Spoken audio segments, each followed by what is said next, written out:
1 sur une quantité qui s'appelle R multiplié par nabla de P égale à 0.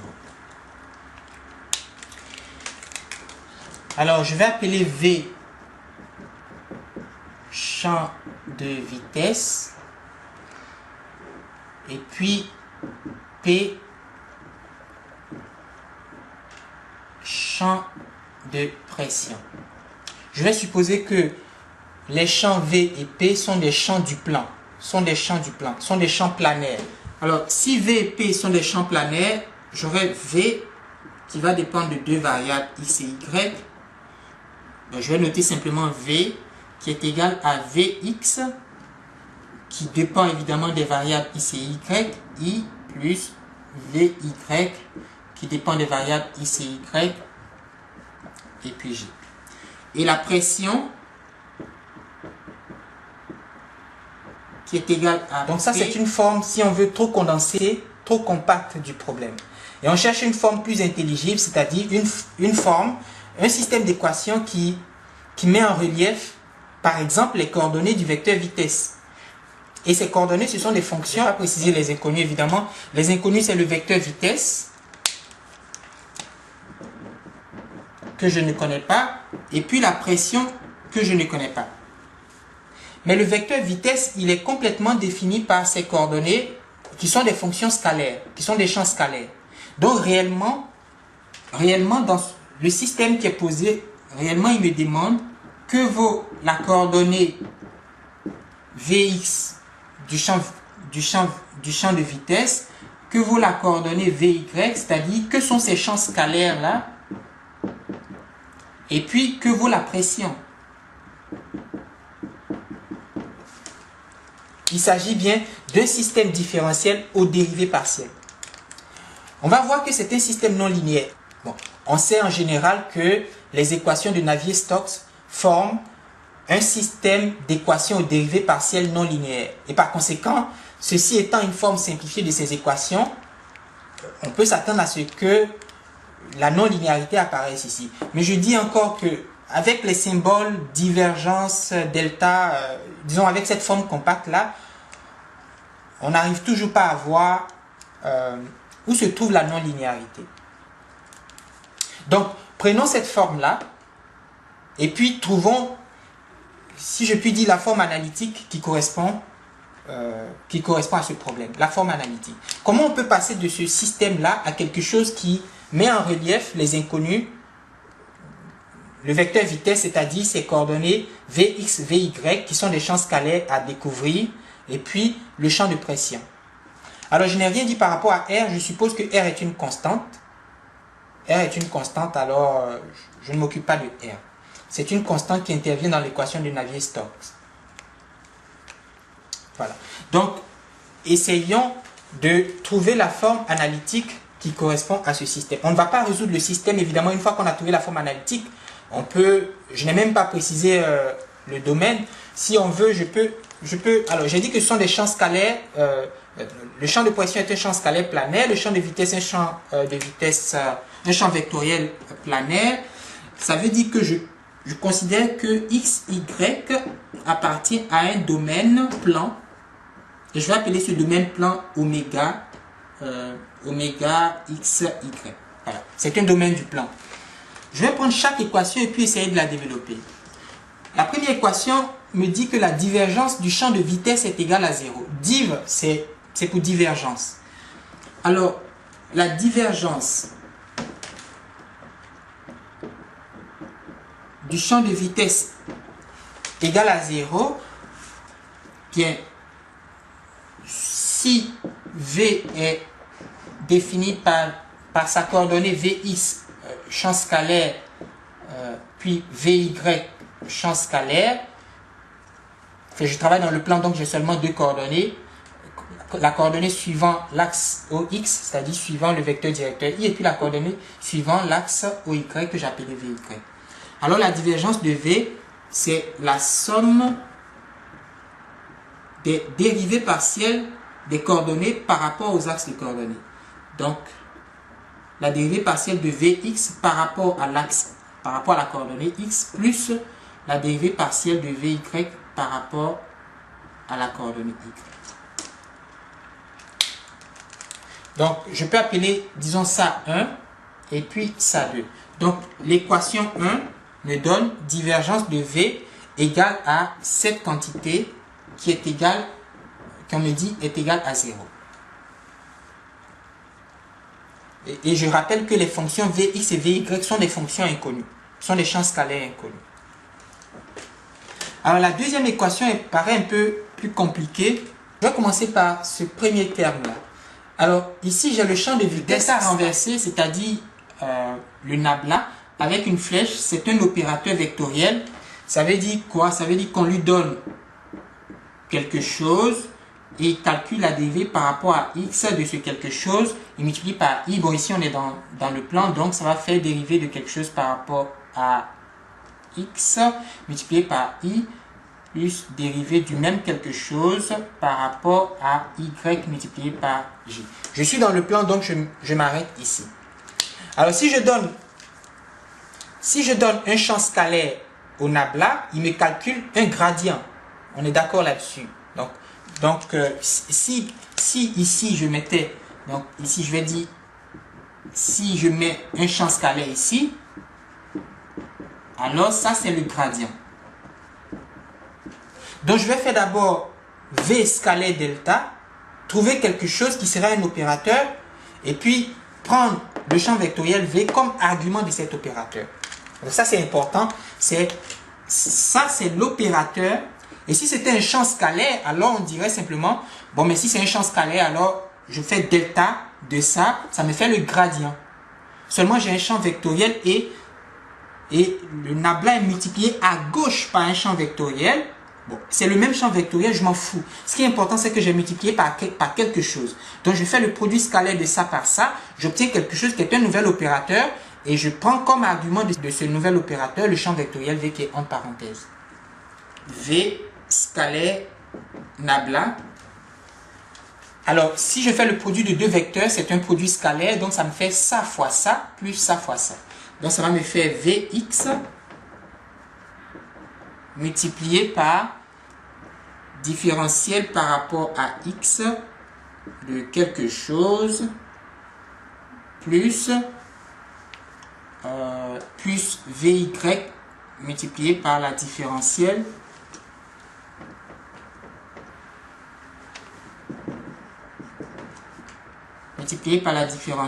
de quelque chose par rapport à y. Donc, V scalaire nabla, c'est un opérateur et voilà comment cet opérateur se présente. Et je vais lui donner en argument le vecteur V, le champ de vitesse V. Ça veut dire que ici je vais mettre V, V. Donc je vais obtenir un vecteur ou un champ vectoriel. Puisque si je dérive un champ de vecteur par rapport à l'une de ses coordonnées, alors j'obtiens encore un champ de vitesse, un champ vectoriel on va dire. Donc j'aurai V scalaire nabla de V, ça va être égal à Vx dérivée partielle de V par rapport à x plus Vy dérivée partielle du champ de vitesse V par rapport à y. Donc ce premier terme là, voilà, celui-là, voilà comment le calculer. Alors, il faut développer ceci, il faut développer ça, et puis ajouter à ça cette quantité, et on va voir qu'est-ce que ceci représente. Mais si on ajoute ça à ça, et on pose égal à 0, alors on a expandu, on a développé l'expression de... Alors, je sais que ceci sera un champ vectoriel, ça veut dire que je vais avoir quelque chose fois i plus quelque chose fois j, d'accord, ça va être égal à quelque chose fois i plus quelque chose fois j, puisque manifestement je fais quelque chose fois la dérivée d'un vecteur par rapport à une de ses coordonnées multiplié par quelque chose fois chose. Donc ça va me donner un vecteur. Maintenant qu'est-ce que je vais avoir ici comme coordonnée de ce vecteur? Alors regardez, si voilà V, ça c'est V, n'est-ce pas? Donc si je dérive v par rapport à x, si je dérive v par rapport à x, ça veut dire que je dois dériver ça par rapport à x et puis ça par rapport à x. Donc je dérive les coordonnées du vecteur par rapport à x. Alors dans la partie i, donc je vais avoir la dérivée, donc j'ai déjà vx ici, donc j'aurai vx multiplié par la dérivée de vx par rapport à x plus quelque chose. Alors ce plus là j'ai i, hein. Ce quelque chose je vais le retrouver ici. Pourquoi? Parce que je dérive encore v par rapport à y. Donc si je dérive v par rapport à y, alors il va bien me falloir dériver la coordonnée de i par rapport à y. Donc je vais dériver vx par rapport à y. Donc j'aurai ici plus vy fois la dérivée de vx par rapport à y. Et tout ça me forme la coordonnée de ce vecteur ou bien de ce champ de vecteur par rapport à i. Ou bien par rapport à x.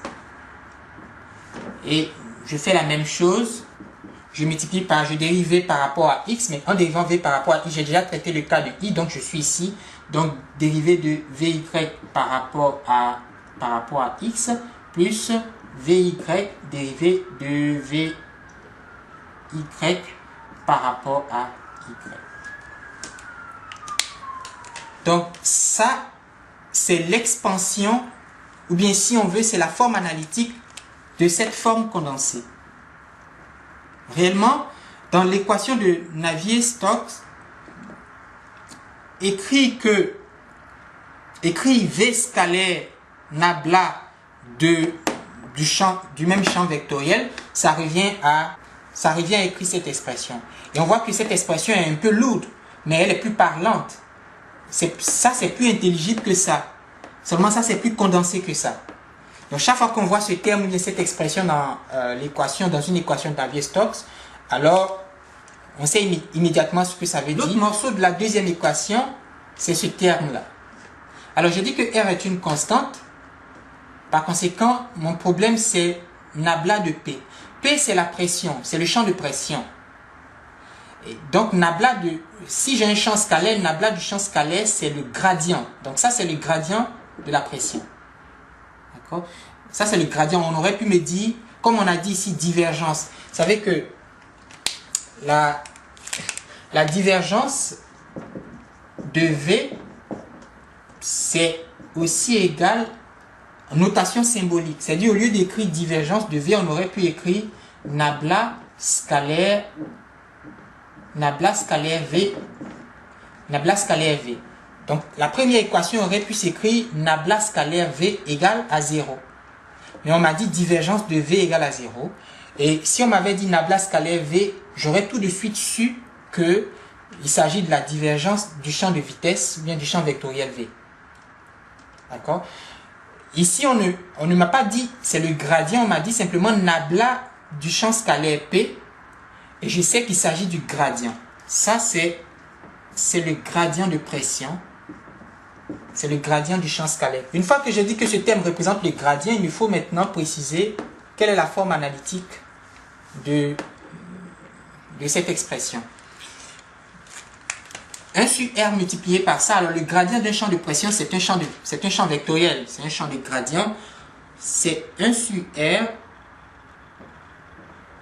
1 sur R de P, c'est égal à 1 sur R. C'est un champ vectoriel. Ça fait 1 sur R multiplié par... Alors comment je calcule le gradient? Bon, ça c'est une constante, 1 sur R. Je calcule la dérivée partielle de P par rapport à la coordonnée X. Donc dérivée partielle de P par rapport à X. Et puis 1 sur R, dérivée partielle de P par rapport à Y. Donc, le gradient, c'est la dérivée partielle de P par rapport à X fois I plus la dérivée partielle de P par rapport à Y fois J, mais qui est multipliée par 1 sur R, donc ça me fait ça. Donc, la deuxième équation peut s'écrire comme c'est ça plus ça égale au vecteur nul, ou bien au champ vectoriel nul. Donc j'ai ce champ vectoriel plus ce champ vectoriel qui est égal au champ vectoriel nul. Par conséquent, j'ai ça plus ça qui est égal au vecteur nul. Alors, lorsque j'additionne deux vecteurs qui dépendent de coordonnées i et j, et que le résultat est égal au vecteur nul, il est équivalent d'annuler les coordonnées. Alors, je peux donc faire ça plus ça égale à 0, et puis ça plus ça égale à 0. Pourquoi? Parce que une condition nécessaire et suffisante, donc je vais dire, si j'ai a fois i plus b fois j égale au vecteur nul, alors il est nécessaire et il est suffisant que a soit égal à b soit égal à 0. Si on veut, la démonstration de cette équivalence-là réside dans le fait que les vecteurs i et j sont linéairement indépendants. Parce que i et j sont linéairement indépendants, il y a une seule façon de choisir a et b, c'est de les choisir 0. La seule combinaison linéaire qui va donner le vecteur nul, la seule combinaison linéaire des vecteurs i et j, étant donné que ces deux vecteurs sont indépendants, et puis en plus ils forment une base, n'est-ce pas? Une base du plan de R carré, alors c'est de prendre a égale à b égale à 0. Donc c'est nécessaire et suffisant, c'est une équivalence. Avec ça, je peux dire que la deuxième équation de notre problème de Navier-Stokes simplifié peut s'écrire simplement ça plus ça égale à 0. D'accord? Et puis, donc ça plus ça fait a, c'est égal à 0. Et puis ça plus ça aussi égale à 0. Donc on aura au total quoi? Donc ça va nous donner un système de 3 équations. Voilà une première équation. Une deuxième équation, c'est de dire ça plus ça, c'est-à-dire la somme des coordonnées par rapport à i est égale à 0. Et puis une troisième équation, c'est la somme des coordonnées par rapport à j, c'est-à-dire ça plus ça est égal à 0. Alors je vais différentiel de Vx par rapport à x plus différentiel de Vy par rapport à y égale à 0. Ça, c'était la relation, c'était la première équation, c'est-à-dire l'équation de la divergence. Maintenant, la deuxième équation, je vais prendre la dérivée de la pression par rapport à x, et ça, c'est égal à 0. Ça, c'est la deuxième équation, c'est l'annulation de la coordonnée de ce champ vectoriel-là, c'est-à-dire du premier membre de cette équation par rapport à x. Donc ça, c'est la deuxième équation. Et puis la troisième équation, je vais faire ça plus ça égale à 0.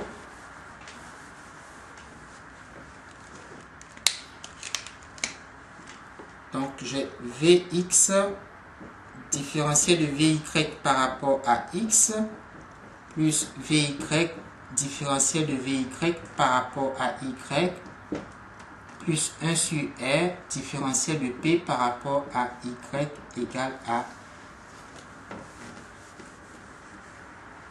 à 0. Et ça, c'est la troisième équation. Et voilà notre système. Le système S qui a été posé sous cette forme condensée, voilà sa forme ou bien son expression analytique. Dans cette affaire, les inconnus sont Vxy, Vy qui dépend de xy, et puis la pression P qui dépend de xy. Voilà. Les champs inconnus, ou bien si on veut les fonctions inconnues, les potentiels inconnus du système d'équations. Il s'agit bien d'un système d'équations aux dérivées partielles. Un système S d'équations aux dérivées partielles. Un système, c'est un système EDP.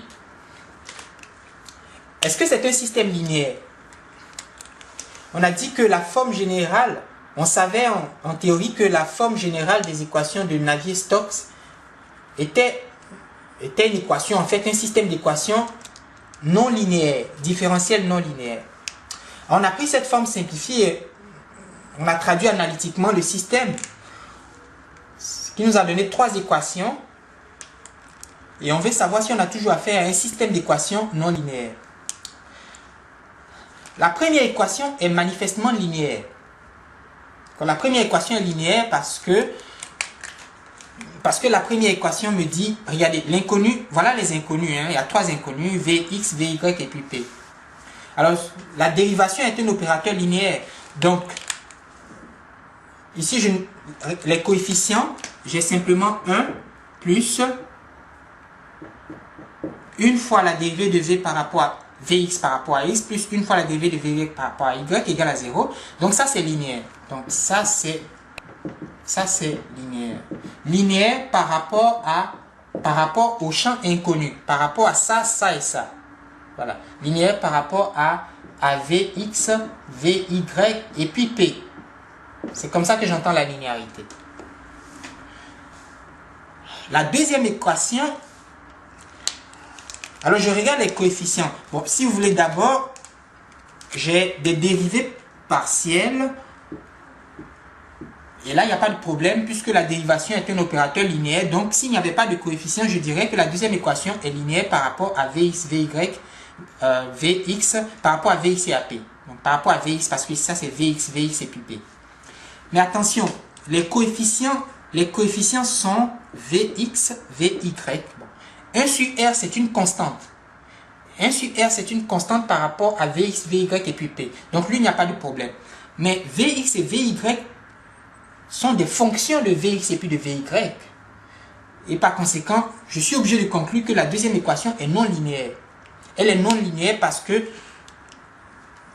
j'ai une équation dans laquelle c'est une équation aux dérivées partielles et dont les inconnus sont Vx et puis P, mais les coefficients sont des fonctions de ces inconnus non linéaires par rapport à Vx, Vy et P. Ici, il suffit de montrer que c'est non linéaire par rapport à une seule inconnue, c'est-à-dire par rapport à Vx. Et c'est vrai puisque le coefficient est Vx. Donc le coefficient dépend de Vx qui est une inconnue, c'est non linéaire. Il n'est pas très difficile de voir que la troisième équation aussi est non linéaire. Elle est non linéaire parce que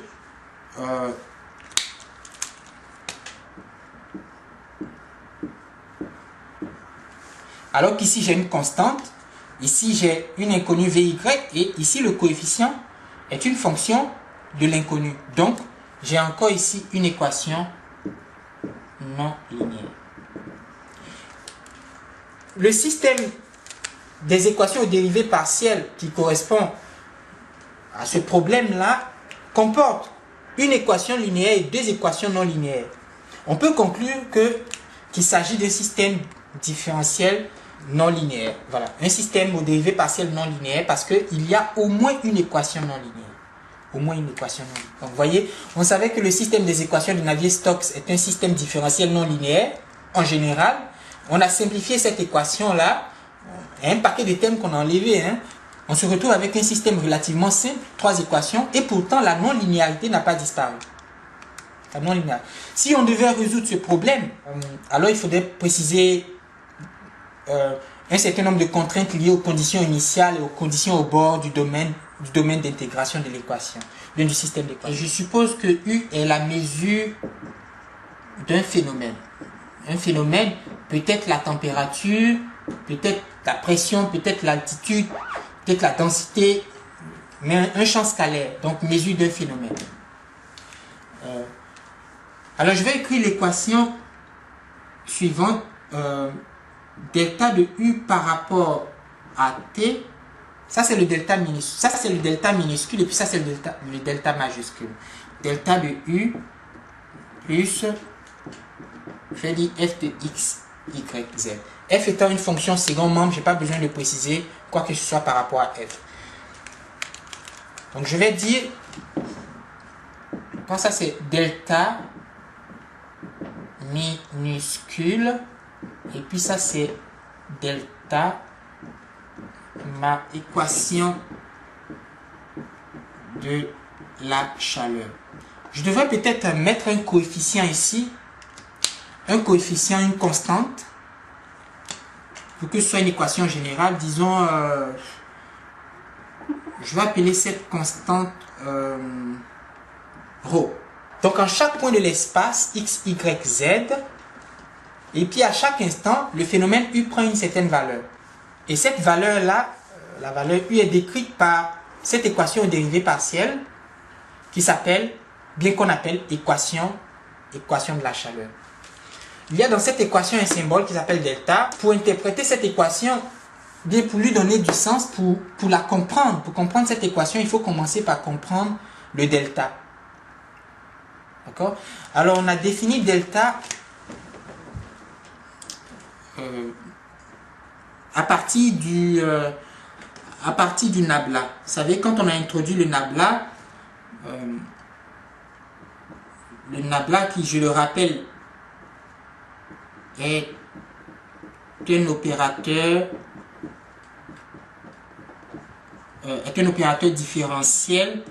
Mais une fois qu'on a dit ça, on n'a pas avancé parce qu'il y a beaucoup d'opérateurs différentiels. Mais disons que le nabla, c'est ça, c'est ceci.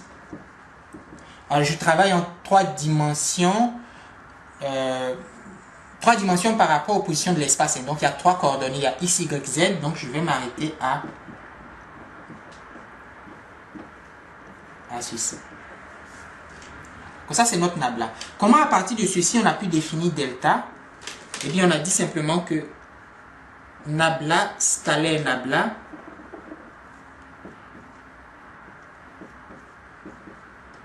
de quelque chose, c'était égal à delta de ce quelque chose. Donc, delta de quelque chose, delta d'un champ scalaire, par exemple, ici le champ U, c'est nabla scalaire, nabla de ce champ scalaire. Or, nabla d'un champ scalaire, c'est le gradient, n'est-ce pas? Donc, ça c'est le gradient de quelque chose. Mais quand je fais le nabla scalaire quelque chose, alors le gradient c'est déjà un champ vectoriel. Donc quand je fais nabla scalaire un champ vectoriel, alors j'obtiens une divergence. Donc tout ça, donc ça c'est le gradient, mais tout ça c'est la divergence du gradient. Donc tout ça c'est la divergence du gradient du champ scalaire U. Et par conséquent, le delta de U, qui est défini comme nabla scalaire nabla de U, c'est simplement la divergence du gradient de U. Et on sait comment calculer le gradient d'un champ scalaire. On sait comment calculer la divergence d'un champ de vecteur, donc la divergence d'un champ de gradient.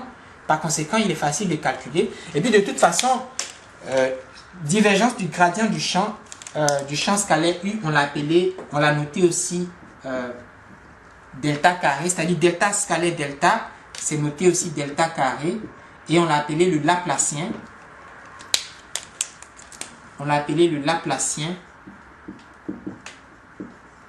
de U. Donc si je cherche le Laplacien d'un champ scalaire, il me suffit de calculer la divergence du gradient de ce champ scalaire. Ça veut dire que ce qu'on appelle l'équation de la chaleur, qui est écrite sous cette forme-là, et qui n'est pas très intelligible parce que tant qu'on ne comprend pas ce que représente delta de U, alors on ne sait pas très bien. Alors ici on a, c'est vrai, on a la dérivée partielle du champ par rapport au temps. Donc si on veut, on a la variation de la mesure de ce phénomène-là par rapport au temps. Quelle est la vitesse d'augmentation? Puisqu'il s'agit de chaleur, je peux imaginer que U est une température. Donc je vais voir U comme une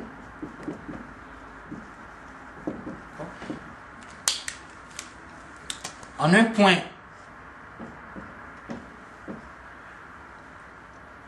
X, Y, Z, disons en un point quelconque M de l'espace, j'ai un chronomètre. À un instant T, je me demande quelle est la température. Hop, à un instant suivant, je me demande quelle est la température. Donc, si je maintiens mon mouvement dans l'espace constant, ça veut dire que si je reste en M sans bouger, et que j'ai un chronomètre, et qu'à chaque instant, je me demande quelle est la température, alors je peux, avec les mesures successives, calculer les variations de vitesse de la température. C'est la dérivée partielle de U par rapport au temps. Donc, je maintiens X, Y, Z constante par rapport à T. Donc, je reste en M. Et puis, je vais varier T. Et alors, je mesure les changements dans le champ scalaire U, disons dans la température. Et l'équation de la chaleur nous dit que ces changements-là ces changements sont proportionnels à quelque chose. Ce quelque chose là, on dit c'est le Laplacien de U. Et puisque le Laplacien se calcule comme la divergence du gradient de U, alors si on devait développer l'équation de la chaleur, on dirait que la dérivée partielle de U par rapport au temps est égale à cette constante par la divergence du gradient du champ U, et la divergence du gradient se calcule comme la dérivée partielle d'ordre 2 de U par rapport à la variable X plus la dérivée partielle de U, la dérivée partielle d'ordre 2 de U par rapport à la variable Y plus la dérivée partielle d'ordre 2 de U par rapport à la variable plus, on va dire la fonction secondaire. Calculer toutes les dérivées partielles non mixtes, d'ordre 2 du champ scalaire U par rapport aux positions de l'espace, par rapport aux coordonnées de l'espace. J'ai additionné tout ça, ça me donne le Laplacien du champ scalaire U. Et je dis que les variations de la température par rapport au temps, l'accroissement de la température à chaque instant est proportionnel à cette quantité-là, au Laplacien de U. On peut interpréter ça comme... Parce que donc, si on devait résoudre analytiquement cette équation aux dérivées partielles, ça c'est une EDP, c'est pas un système. Hein? C'est pas un système parce que ici, l'inconnu, évidemment, est U qui est égal à U de T, X, Y, Z. Voilà, c'est U que je ne connais pas. Alors, c'est une équation aux dérivées partielles d'ordre 2. Est-ce qu'elle est linéaire? Je regarde les coefficients. Le coefficient de la dérivée partielle de U par rapport à T, c'est 1. 1 est indépendant de U et puis de ses dérivées partielles. Et puis, je regarde aussi la quantité. Alors, je n'ai rien dit par rapport à cette quantité, mais je dis que c'est une constante. C'est une constante qui intervient dans l'équation de la chaleur. Et puisque c'est une constante, ça veut dire qu'elle est indépendante de U et puis de ses dérivées successives. Donc ça, c'est une équation différentielle aux dérivées partielles qui est linéaire et qui est d'ordre 2. Donc c'est un cas particulier de la famille. Il y a une classe générale qu'on appelle famille des équations aux dérivées partielles linéaires d'ordre 2. Et l'équation de la chaleur est un cas particulier à condition de voir ce rapport de proportionnalité comme voilà, une quantité, une constante par rapport au champ inconnu, c'est-à-dire par rapport à U, et puis par rapport à ses dérivées successives. Et la résolution, évidemment, est une autre affaire. La résolution est une autre affaire. Le point, c'est le produit scalaire. Donc, lui, je vais mettre... Lui, c'est le produit vectoriel, alors que lui, c'est le produit scalaire. Mais, je n'ai pas de produit scalaire ici, j'ai un produit vectoriel. Je vais même le mettre en rouge. Et on m'a donné cette quantité, on me demande qu'est-ce que je vais faire, je vais la calculer. D'accord? Calculons. Je vais calculer la quantité X. Ça veut dire que j'ai un vecteur symbolique, un opérateur que je note nabla, qui est comme ça, qui est en fait un opérateur, mais je vais le regarder comme un vecteur. Et je vais le multiplier vectoriellement. C'est un produit vectoriel. Donc U est un champ scalaire qui dépend de X, Y, Z. Et puis, on pose que grand X, c'est nabla, d'accord? Nabla, vectoriel nabla de U. Et je vais calculer nabla vectoriel nabla de U, voir ce que ça me donne, et on va en fait donner un nom à ce grand X à la fin. Alors, j'ai ici le produit de deux vecteurs, parce que le produit vectoriel, c'est entre deux vecteurs, et je sais que si j'ai deux vecteurs U et V, le produit vectoriel de U et V, analytiquement, peut se calculer. Je suppose que U et V sont des vecteurs de l'espace. Analytiquement, le produit vectoriel de U par V se calcule comme le déterminant d'une certaine matrice. Et je vais former cette matrice-là comme ça. Ici, j'ai UX, UY et UZ. UX, UY et UZ sont les coordonnées du vecteur U dans l'espace. Et puis, VX, VY et puis VZ sont les coordonnées du vecteur V dans l'espace. Alors je mets ici plus, moins, plus. Et bon, on sait comment calculer ce déterminant. Par exemple, je supprime cette colonne et puis cette ligne. Il me reste cette matrice. Je fais UY fois VZ. UY fois VZ moins VY fois UZ. Et le tout est affecté du signe plus multiplié par le vecteur I.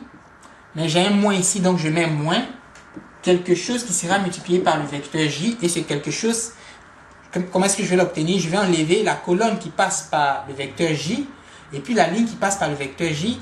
Donc j'aurai la matrice UX, VX, UZ, UZ, VZ.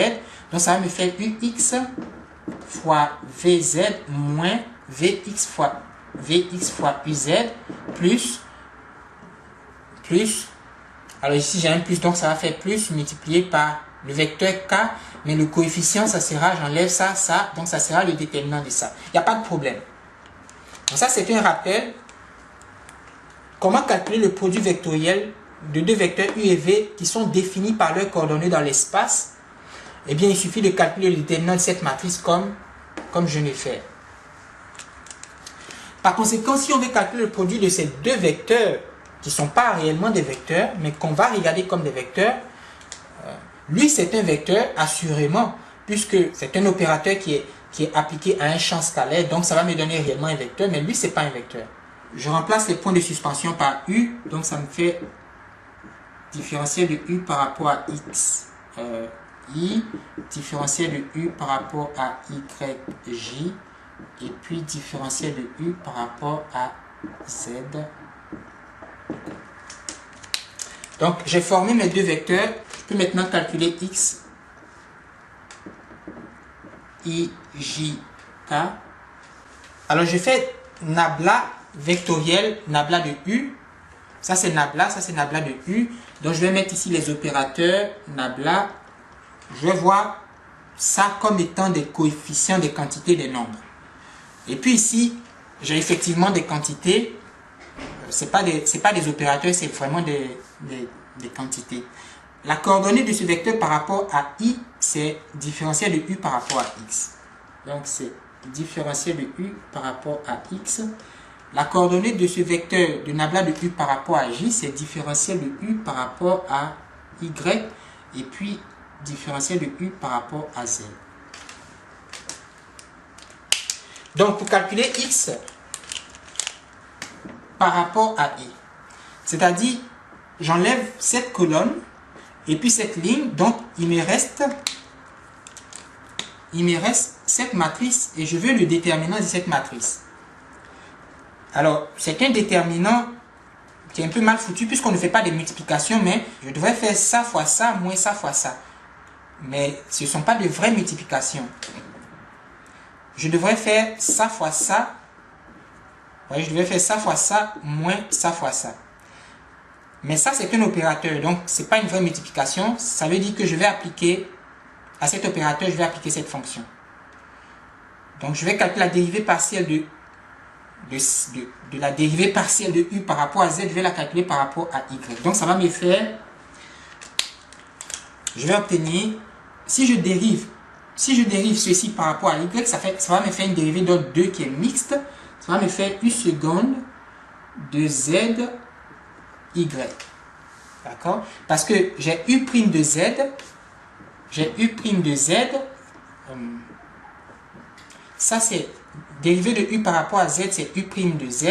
Maintenant, si je dérive U' de Z par rapport à Y, alors ça va me faire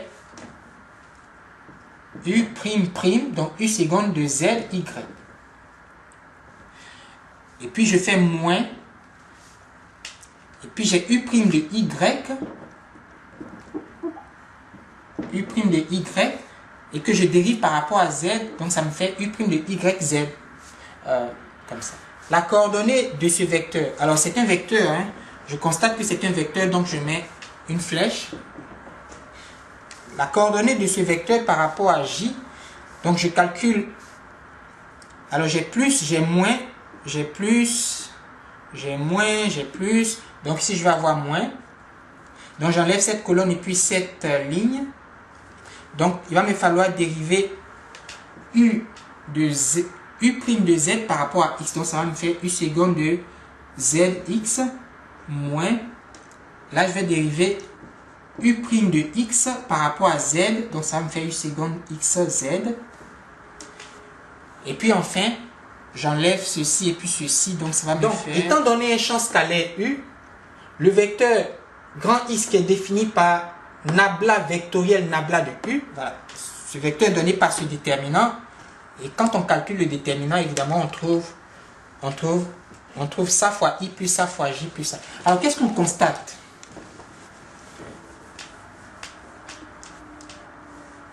Qu'est-ce qu'on constate? On sait que la dérivée partielle d'ordre 2 par rapport à X et par rapport à Y est égale à la dérivée partielle d'ordre 2 de la même fonction par rapport à Y et par rapport à X. C'est-à-dire que l'ordre de X et de Y n'a pas d'importance. On dit que les dérivées mixtes